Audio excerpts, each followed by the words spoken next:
If you've watched some of my previous videos, you might be surprised that what is essentially a clip dump channel is dropping this video essay. Well, I've been lying to you all. I'm not a fighting game player at heart. I'm a MOBA player. I've been playing this genre for over 12 years across several different games. If I may flash some of my stats for the two games I'll be talking about today, I have about 5,000 matches of League of Legends played across the various modes, and in Smite 1, I have 10,965 matches played, and about 4,000 hours on Steam. Dear God. There's more. No. I may have played way more Smite than League, but across 10 plus years of playing, I've had many long phases playing one and not the other, and even more often, constantly alternating between the two, sometimes in the same day. MOBAs are often associated with miserable gameplay and toxic behavior. Why are we not? Let's just play bots. That'd just be so much better. I mean, I'm uninstalling after this game, obviously. So any kind of cope you want to put in the VC is fine. All right. But obviously this was a mistake and this is never going to happen again. But the gameplay loop of farming, player combat, and hero-based abilities has always made it one of my favorite multiplayer games. Oh, hey, we got some. Oh, huge! This is fucking awesome! Let's go! Oh! You know what, Dota? You're all right. He's back in. I was inspired to make this video by three things. 1. The shutdown of live service games I enjoyed over the years made me want to create something to show my support for the games I still have, and encourage others to do the same. 2. I've seen plenty of dividing posts between MOBA communities, calling the other game trash just by never playing it, explaining why you should play one over the other, etc. I was minding my own business one day playing Smite when someone on Discord who I've never talked to before DM'd me and said, "Why are you playing Smite? It's just a knockoff League." To this I say, both. Both is good. And 3. My brain subconsciously built up a lot of thoughts and feelings about these games over the years, and I need an outlet. My goal is to explain what both games uniquely provide, why you may find something you've been looking for in the other game, and hopefully convince you to give it a try for a few days. Because I believe positive support and encouraging the player base to grow is how we keep the games we love going. If you're a League player, I hope you give Smite a chance and see what it does differently. If you're a Smite player, I hope you go see how League has been the giant of this genre. If you haven't played a MOBA before, I hope this convinces you to look around and see if either fits you. I've laid out a bunch of categories to go through, so let's dive in. Megamind, what's the first chapter? Presentation! This is the most obvious difference you will see between the two games. League of Legends was created as a spiritual successor to Dota, which was created as a mod of Warcraft 3, a real-time strategy game with a bird's eye view. As such, you view everything from above and can immediately see your character and what's around them. Smite's over-the-shoulder third-person camera was so different for a MOBA at the time that many people think the game is not a MOBA, and instead something like an early action hero shooter. Here, you can only see in front of you, and have to turn your camera or look at the map to identify enemies and vision around you, not to mention all the sick-ass camera shots. The perspective difference will just come down to a matter of preference, maybe from the other genres you play often, or even what you're feeling at the time. I've had days where Smite's in-your-face action can feel like a lot, and I want the calculated far-away combat of League, and vice versa. Perspective is very important for another reason, as it ties directly into probably the next huge difference between the games: controls. RTS games have the player use a cursor to command minions and perform actions, which is exactly how League operates. Right-click the ground to walk there, right-click an enemy to basic attack them, left-click to view their health and effects. In Smite, you directly control your god's movement with WASD. Smite controls should feel familiar if you've played other action games or MMO battleground games. You move using WASD. You fire your basic attack with the left mouse button. And this alone has made the difference to most players I've played both games with. Some people just aren't comfortable with the movement in League, or feel overwhelmed with all the buttons you have to press in Smite. Like any new game, getting used to either takes time, so both are worth trying. However, these movement changes led to a large division in design philosophy, and it all has to do with a classic Smite phrase. Important thing to note, almost every ability in Smite is a skill shot. Where League has several skill shots and several point-and-click target abilities, Smite overwhelmingly has abilities that shoot and can go wide. In fact, as of this video, Smite only has 9 targeted abilities that deal damage, and this places a much larger emphasis on movement to provide output potential, since you can dodge anything. In this clip, if I didn't dodge those first 4 attacks, I would have lost this fight.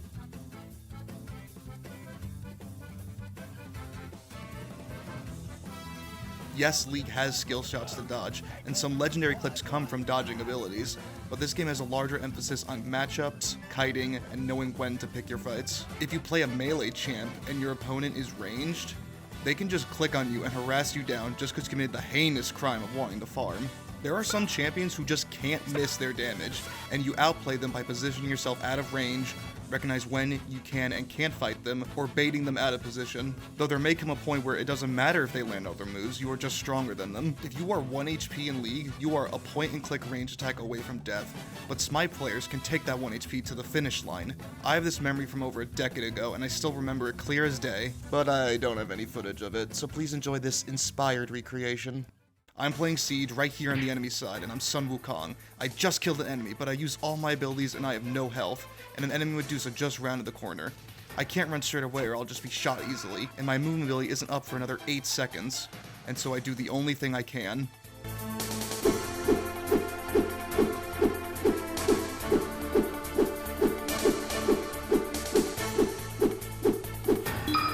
I fly away, manage to recall to base, and feel immense amount of satisfaction and hype as I get a private message from the enemy Medusa.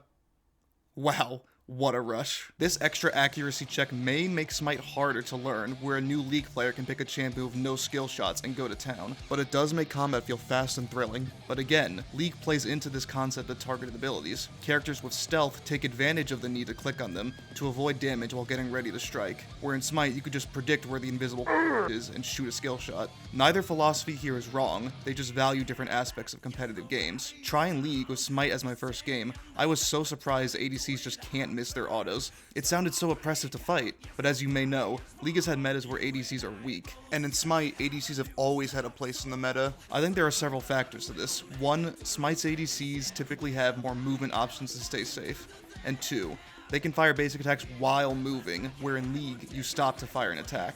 These 2 factors make League ADCs far more immobile and easier to pin down and burst, most of the time.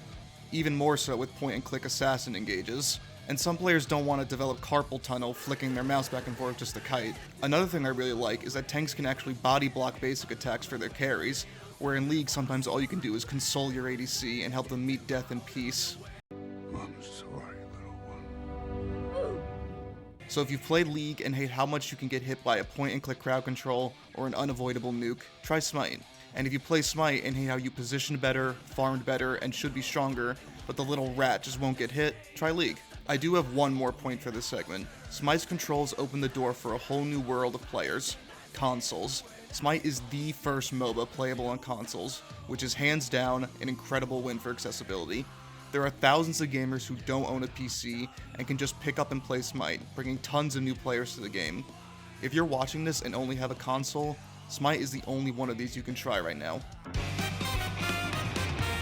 Items are the true powerhouses of MOBAs. Doesn't matter how broken or easy or 200 years your character is, the items are what make them powerful. Items not only provide stats like health, protections, and power to your attacks and abilities, but they can also come with passives or even actives to assist your character in battle. Items are a great mechanic because they provide scaling power throughout the match and allow different playstyles. A character can service a completely different role based on how you build them. What stood out very clear to me between these 2 games is that League items are way more powerful. The items in Smite are pretty fun. If you take the time to learn each one, you'll be able to put together your own builds and find your favorites. But League items provide way more stats, insane passives, and actives. Like seriously, pick any item in this game at random and it would blow Smite apart if it was dropped in. Let's see, Oh, Death Stance. Power, armor, and CDR. Insane passives take 30% reduced damage, where instead that damage is taken as a burn over 3 seconds. Get a kill or assist to remove the burn and heal. Insane. Tanks in Smite need to bow down to the gods they're playing and beg that their build can get them to 4k HP. Meanwhile in League, you have these hulking monstrosities with 6 to 8k health minimum and item passives that use that HP to absolutely squash any squishy.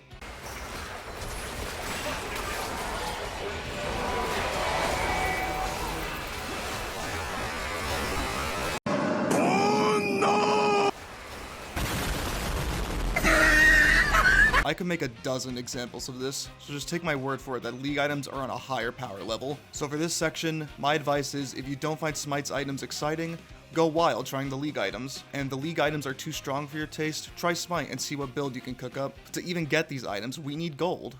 Where's the gold? On the map. For this one, I'm going to talk more about than just the layout and visual designs of the maps. I think this section encapsulates other concepts like economy, match length, objectives, and roles. Both games have the MOBA classic, 3 lanes with a jungle map, kill the boss inside the enemy base to win, but if you look closely, you will see several differences in how the devs want you to utilize this map. On Summoner's Rift, all camps are deep inside the jungle, and too much of a walk for any laners to reasonably take.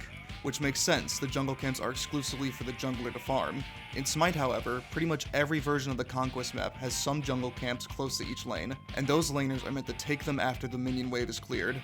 This not only gives laners something to do besides the wave, but also provides another motivation for combat as both laners will fight over these objectives. League's lanes may seem more boring in comparison with nothing to do outside of the wave, but the map doesn't include these side camps because the game wants the laners to focus on clearing wave correctly, as you only get gold by dealing the killing blow to a minion, called a last hit. In League, it is very important to last hit, and it's a core skill new players will develop, at the cost of losing your sanity after missing a cannon minion. Yeah. Why, God? What is with these fucking cannons? Smite has a different philosophy for laners. You do get a little less gold for assisting minion kills, but this is compensated for because they want you to clear lane and then farm your side camps. And if you have pressure or just killed your laner, you can take their side camps, giving you that rewarding feeling of growing stronger for playing optimally. You can do all of this quickly because Smite camps can be cleared a lot faster than League's jungle. I've played a lot of jungle in both roles, so I can tell you, League's jungle is a lot slower to clear and walk around in, creating more downtime. Speaking of time, game length. Throughout most seasons, Smite generally has shorter match times. There have been 1 or 2 seasons with high match time, but the developers usually address this and want to keep matches to the 25 to 35 minute range, while the League has a 35 to 45 minute range. If you don't like being trapped in a single match for the better part of an hour, you may like Smite's shorter game times, but if you want more time to enjoy the gameplay loop of farming, grouping for objectives, or dismantling the enemy base, you may prefer League's match time, and that's perfectly valid. Last thing I want to talk about for the map is just a personal question that's bugged me for a while. Why isn't the League map symmetrical? The top side team is walled off from the Void objectives, while bot side team is walled off from the Dragon, and the camps on each side are flipped. In Smite, the Order and Chaos side have symmetrical jungles, and the major objectives are equally open on each side. I've never heard anyone talk or complain about it, so does this just not bother anyone else? If you play League competitively, please let me know if the devs gave a reason somewhere, or if you guys even care about it. I just wanted to get that off my chest. Anyway, all of this talk was about the main MOBA style map, but both games have other maps, and with them, other game modes. Alternate game modes may not receive as many patches or love as the primary mode, but they provide a great service to the player base. Several players feel overwhelmed with having to learn the huge 3-lane map and just want a simpler mode to enjoy the MOBA gameplay loop. Other players may not have time for a full match and just want a quicker 12 to 20 minute slice before leaving for work or school. Whatever the case, these game modes are important in my eyes, and I've gone through a lot of changes in both games. First, there's the non-rotating game modes, permanent staples of each game with their own dedicated player bases. Smite and League both have an all-random, all-mid game mode for the ultimate casual experience. But for League, it kinda ends there. Rest in peace, Twisted Treeline. I played 1 game of you, and the queue time was longer than the match itself. Smite, however, has at least 2 other permanent game modes, Arena and Joust. Joust is like a mini Conquest. 1 lane, tiny jungle with camps to fight, 1 late game objective. This game mode is played 3 versus 3, and it's honestly great. It's perfect for new players to learn laning and team fighting, but also great for experienced friends to have a casual game together. Me and my 2 friends played this mode a lot over the years, because we can play any god we want with no role requirements. Sometimes we play all tanks, and sometimes we try to speedrun and see how fast we can end the game. Our record was sub 5 minutes at one point. Don't like towers or lanes? Just want to fight players? That's what the arena is for. This is a very popular mode, as it's just pure MOBA combat action. There's no Titan to kill, each team has 500 tickets, which go down when the enemy kills a minion or god. If you get your minion all the way into the enemy team's base, they lose even more points. This encourages one thing: fighting. These alternate game modes are nice, because even if you don't like playing the classic MOBA game mode, I could still recommend trying these games, and there are players who exclusively play these modes. However, Smite's alternate game modes have caused a bit of an issue. They divide the player base into several smaller groups. This is an issue for matchmaking and queue times, and the devs have had to limit game modes because of this. My favorite alternate game mode, Siege, 2-lane 2v2 bliss. Me and my friend pick whatever gods we want and have a grand old time. This mode was removed because it was not popular and it was better to force these players to join some of the other mode pools. While I was sad to see it go, this makes sense, and it's not new to either game. Now it's time to talk about the rotating game modes. New ways to play the game that are fun for a few days and then are sent away before they become stale, or solved, or alienate the player base too much. Some of League's most famous modes can be found here. Ultra Rapid Fire, no mana cost, 80% CDR from the get-go, mash and have fun. Arena, 8 teams of 2 engage in thrilling 2v2 combat where the best makes it to the end. Not to mention the several awesome event modes expanding into other genres like Bullet Hell, PvE, and so on. The auto chess mode, Teamfight Tactics, was so popular it's become its own standalone game that happens to share a client with League of Legends.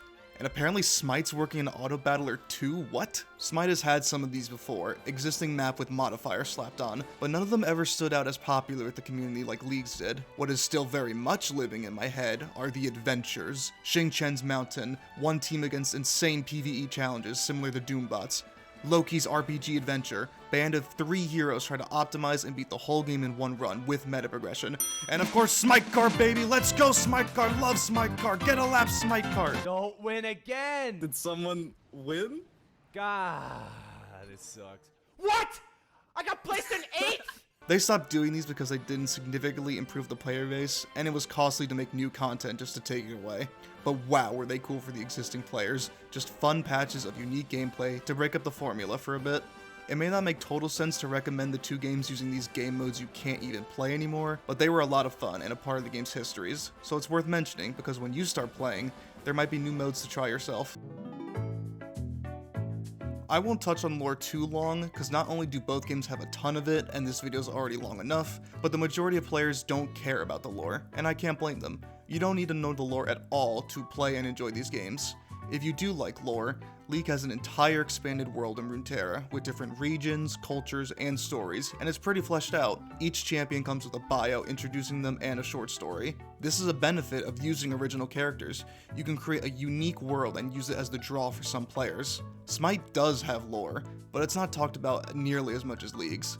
I asked around, and the majority of Smite players either don't care about the lore, or didn't know it was there in the first place. I personally enjoy both games' lore, as I feel brownie points towards a character if they have a logical reason for joining the fight, and I think a lot of characters are elevated in my eyes because of their lore. Smite has small bios on each god explaining their mythological history and why they've come to the battleground, and as a mythology fan, it's fun to learn about gods you haven't heard of, or retellings of your favorites, but the overarching story plots are less impressive in presentation or content.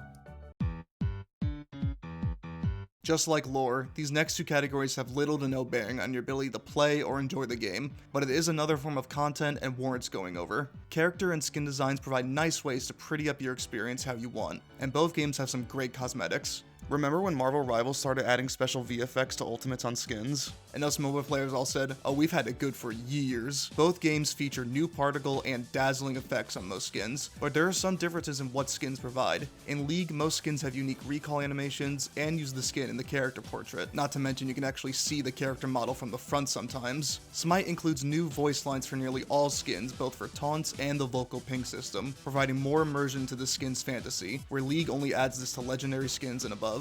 I'll gank middle lane. You rock. I'll gank middle lane. Not bad for a sworder. There are tons of different thematics and skin lines to choose from. Plushies, bees, pool parties, robots, Sailor Moon parodies, movie references, dated memes, the most dandy and distinguished gentlemen, such as Duke Dandelion and Baron Frostchild.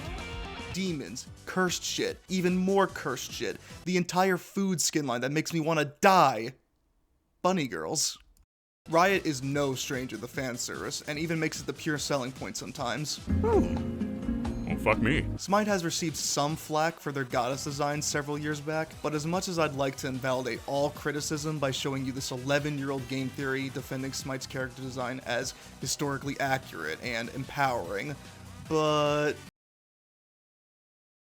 No, yeah, there's a little fan service. Titillated. There are also cosmetics to talk about outside of skins. There's the usual profile picture, titles, ward skins, and stat trackers. The League offers exclusive things like custom profile backgrounds, profile borders and banners, and a lot more color options and skins than Smite's Prism system.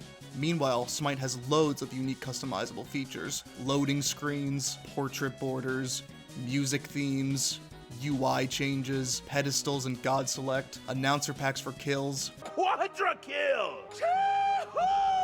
The difference between you and me is I make this look good. Oh no, an ally just pooped their pants! Wow. There's a lot of ways to make Smite look and sound how you want it. Another unique thing Smite has done that I want to talk about is crossovers.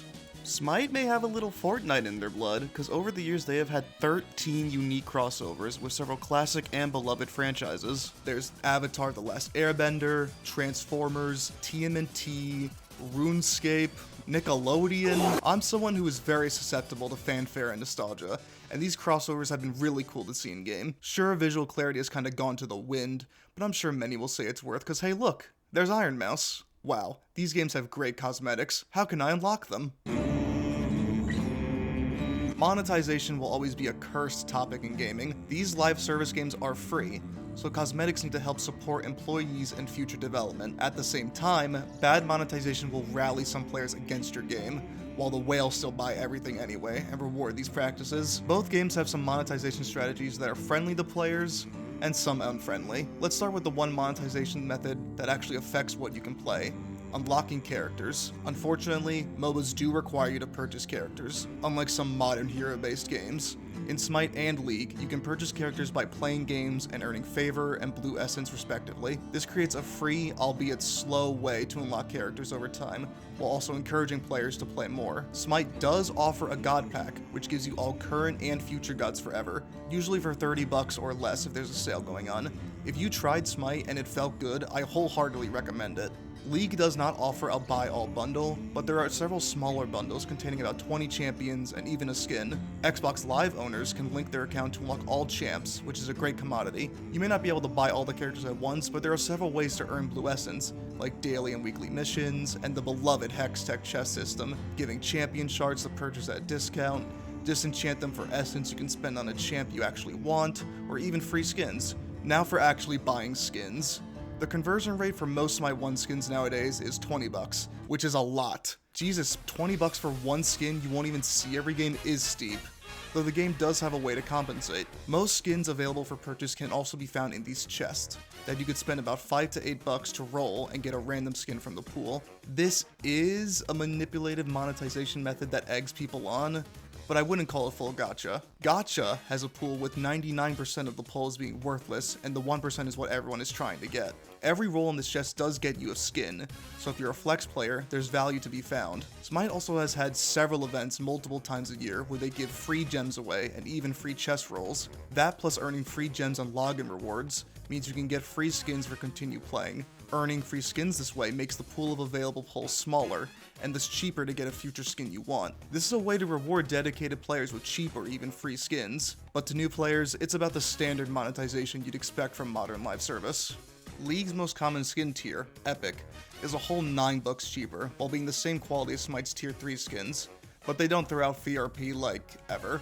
This price is nice though, and many skins are immediately available for purchase. The League player base does seem to value content with exclusive or limited availability, as several skins are locked behind monthly rotation, or more confusingly, a legacy system that can keep them out of the player store for months. And I'm sorry, I gotta talk about it, Riot has gotten into gacha. Some new skins, and some recolors of old skins, must be rolled into, with most of the pools consisting of garbage like ward icons and profile pictures. They have a pity system like Smite. You just have to hit enough rolls totaling $125 to $250. You could buy so much shit that actually matters, but time has proven that they can get away with this and have only made it worse. Long-awaited fan-requested skins, skins tied to Riot's popular media, skins meant to celebrate pro players and their legacy, this set skin, which is absolutely nothing special about it, all hundreds of dollars of gacha, and it breaks my heart. I and many other players would have spent $20, hell even $30 on these digital cosmetics, but the current price will never be worth it. Yes, Smite has skins breaking the triple digits too, but not only is this somehow still less than half the League's exalted skins, but also if bought at the time of the event tied to them, you would get about a dozen other skins with that purchase, adding value that actually exceeds the price put in. But yeah, both games have some fairly priced things and some unfairly. Thankfully, the power is in your hand. Buy what makes you happy, and don't buy the stuff you don't think is worth it. If others share your sentiment, you can inspire positive change.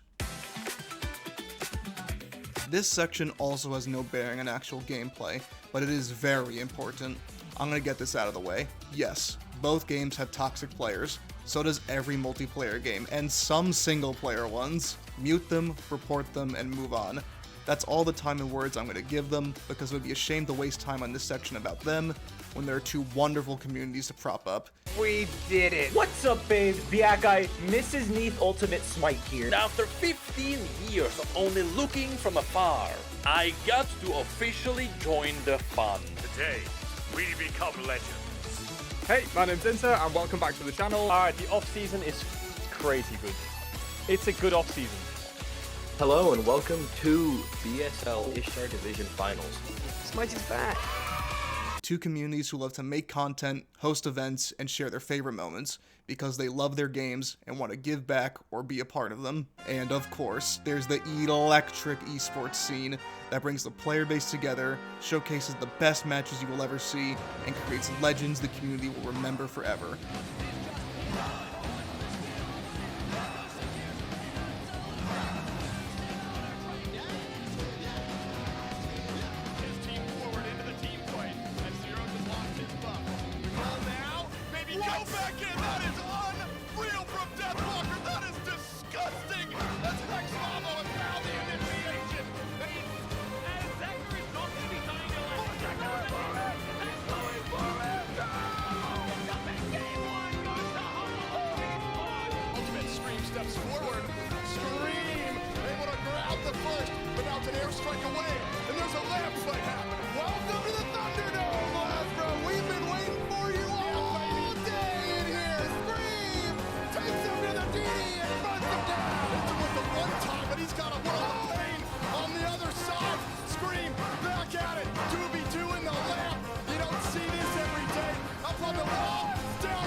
I personally am a genetics fanboy, and I can think back to several classic moments in both games' histories. Remember Xpeke's casting clip? It was so hype.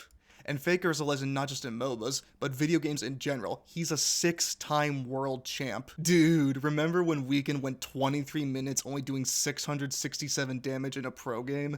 That was so funny. What a hilarious low number 667 is. Wait a minute. Man, it felt good to talk about such positive things like community and esports. I'm so grateful for them. Hey, what's the next category? Oh no. Woke up this morning. I've made little mentions of it here and there, but Smite 2 is an important part of this story, and as a part of greater discussion of live service games. The thing you have to understand about these games is that they are old. The technology in these engines defines what devs can do, and trying to make new and creative characters or mechanics has broken these games wide open. What is this? Oh, Jesus! I'm up here now! What?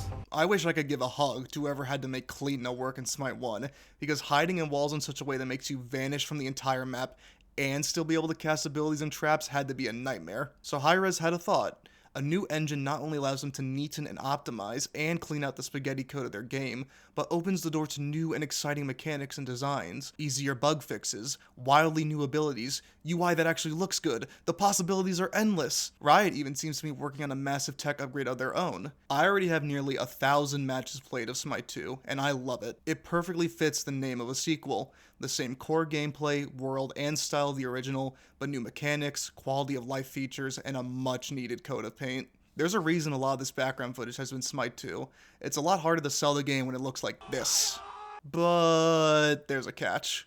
It's already cost Hi-Rez enough as it is. They are not nearly as big as Riot and have a much smaller budget to work with, meaning they can't support the community features they have done in the past while still developing Smite 2. So unfortunately, the pro scene has been halted. This has turned away many players. The competitive world is what gets a lot of people into these games. The game is still in beta, and we can expect a pro scene to return in the future, so I hope you esports fans come back to see it. But it is sad to not have it with us right now. What's also sad is that you can't just port over everything from 1 to 2. These engines are 18 years apart, for God's sake. While some assets can be ported, they would need touch-ups to hide the fact they used to look like this. So old. Giving the UE5 glow-up on characters, skins, and remaking all the visual effects from the ground up would be way too much time and money if done for every Smite 1 skin, so they had to break the news to their players, while also providing something to reward their loyalty and commitment to Smite so far. Any gems you spent in Smite, including gems that were earned for free, will be matched in Smite 2. If you buy one of the Founder bundles, these legacy gems will get a 2x match. Fan favorite Smite skins will be remade for Smite 2,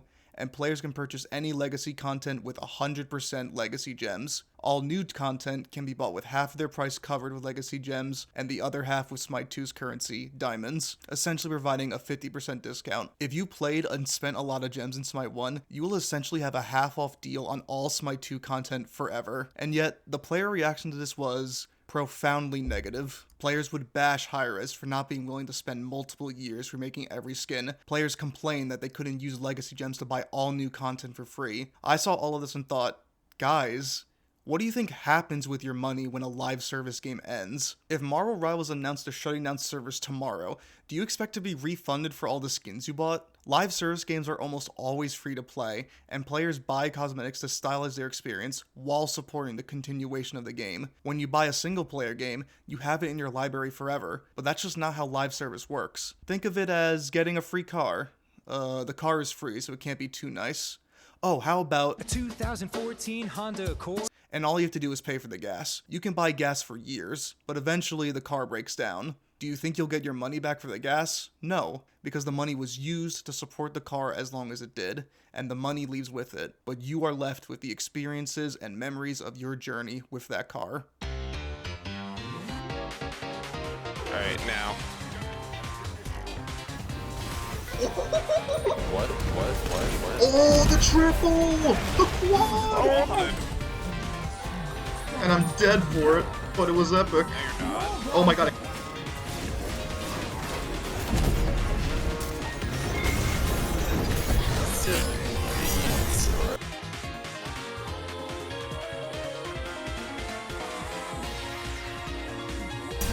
Oh! Oh! No! Are you slinging yogurt with That's my... what is the epic beam! That's what is the goats! Round 1. Fight!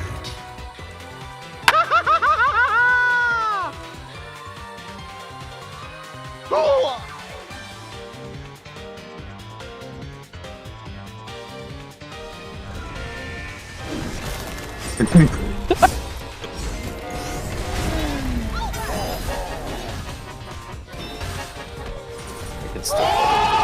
Oh my god. He just ignores the wave and runs at me. Holds left click.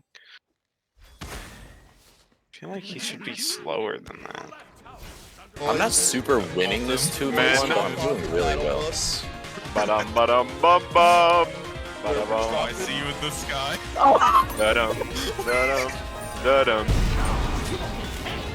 Hey Nick, Alright, wait, can we might you end? lose. Yeah, I'll try. I have an idea. Just ult. If you want that. And wow, what a journey it was. Live service games are supported by the players, and in a space where there are too many games competing for your time, that support means a lot. Do not buy skins if you can't afford it. What you need matters more than what you want. But if you have the spare cash and you want it, buy that skin. It's going to the hardworking devs keeping this car you like going. Wow, what a heavy and emotional segment. What's even left to talk about? Oh yeah, the characters! I never talked about the... I'm ending this with my favorite section, because to me, I play these games for the characters. I would go months playing Smite, grinding my mains, learning a new god, trying new builds, then I'll go, man, I really want to play Kled right now. Dude, Zac is super fun. Man, Gnar is so cool. Then I'm sucked into rotating my league mains for a couple of weeks. And that's the great thing about MOBA characters. You are spoiled for choice. Like tough guys, we got tough guys. Like hot girls, we got hot girls. Like weirdos and ghouls, we got weirdos and ghouls. You want to turn into a dragon? Go ahead. I think it's very worth your time hopping onto these games and reading the abilities of whoever looks cool to you. Because yes, the love of your life is in that other MOBA. If you're a support main in League and you love crowd control, check out the Smite Guardians, because holy shit, they got crowd control. Giant AoE stun? Check. Super Spinner Rooney, pick up all the gods and throw them to the dumpster? Check. Pick a spot 15 gods away and launch all enemies to you, leaving behind terrain for good measure? Check. Grow bigger than all the terrain, turn the sky purple, rain explosions, buffs, and debuffs from above? Check. In my opinion, because Smite has a bigger emphasis on movement and skill shots, and because crowd control purification is a staple mechanic, they can go wild with crazy abilities and it's not overbearing. Atlas has Skarner's entire ultimate as a basic ability, and also a giant orbital laser beam. If Discordia hits you, you will pull up the ping system and be forced to ping "I'm the greatest." League also has some wild characters that play unlike anything I've ever seen. Nasus and Vigar are hardcore late game champs with abilities that scale in power just for farming, turning into 1v5 machines. Samira has a Devil May Cry ass combo system that lets you feel like the main character as you Reaper ult the whole team. Jhin is widely considered the perfect champion, featuring S-tier visuals and personality, an S-tier kit that somehow makes the mechanic of having to reload basic attacks feel fun and rewarding, and S-tier skins for good measure. Aladdin's wall run is the coolest shit I've ever seen. He so cleanly follows the curvature of the wall, and it even works on player terrain. And when he lands, he goes, "Gotcha!" and proceeds to commit mass murder, unless the enemy's teammates also hop in the lamp, and suddenly everyone's in the lamp, and outside it's like... I could go on and on and on. If you love these games for the kits like me, you owe it to yourself to look around, and maybe you'll meet someone else worth playing a MOBA for. I've wanted to make this video for years, because both games get a lot of flack, but I do think they're worth trying. And we are in a time in the live service industry that is more brutal than ever, and support can make all the difference. Despite how long this video was, there were lots of concepts I didn't get to talk about. Pacing, power spikes, map gimmicks, League's abundance of true damage and percentage max health damage, Smite 2's aspects, all things I'll leave you to discover if you do give these games a try. 12 years is a long time. I'm certain my bias has been made obvious throughout this video, but I hope you understand that I really wanted to shadow both of these games. Obviously, neither game is perfect, but for every handful of terrible decisions made by executives, there are tons of hardworking and passionate people working on games thousands love. I'm not asking you to drop one game for the other, and I'm not even forcing you to play both. I just wanted to explain that some features you don't like, other people value, that both games are worth trying, and you don't have to commit to one MOBA. And most of all, there is fun to be had here. I have friends who play to come up with fun builds, some who play just because it's time spent with friends, and some like me, who keep coming back because I love the characters and gameplay loop. The Smite 2 team is optimistic going into 2026, and so am I, and Riot is always planning the next big thing for League of Legends. So, I hope to see you on Summoner's Rift, or the Battleground of the Gods, so we can all have fun playing these special What? They surrendered? I just got my build online. Come on, I was gonna cook. Man! The sound design on his moves is so sad. That was sick. The crack when he hits you with stuff like the overhead or his heavies. Yeah, I'm gonna play Deadlock when the new characters come out. I want to try the Werewolf and the Fencer. I want to try the Werewolf. The Werewolf girl and the Fencer both look fun. Yeah, there's only 3 lanes in Deadlock. They're adding another 5 characters, though, or something. Which is a lot. Yo, Hispanic at the Disco, I want you to know, Season 1, when I'm not locked in on random select, it's over for you, bro. Why they upload?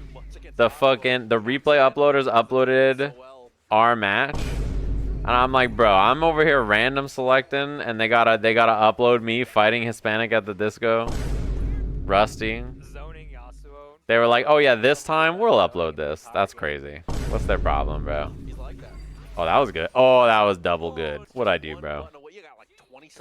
None of the other sets matter. They were just like, nah, bro, this time we got him. Let's snipe this guy, bro. Wait until Kalen comes out and I'm just shooting Blitzcrank full screen. He can't move. I'm gonna be like, where's the replay? Replay uploader. Waiter. Ding, ding, ding, ding, ding. Come get this, waiter.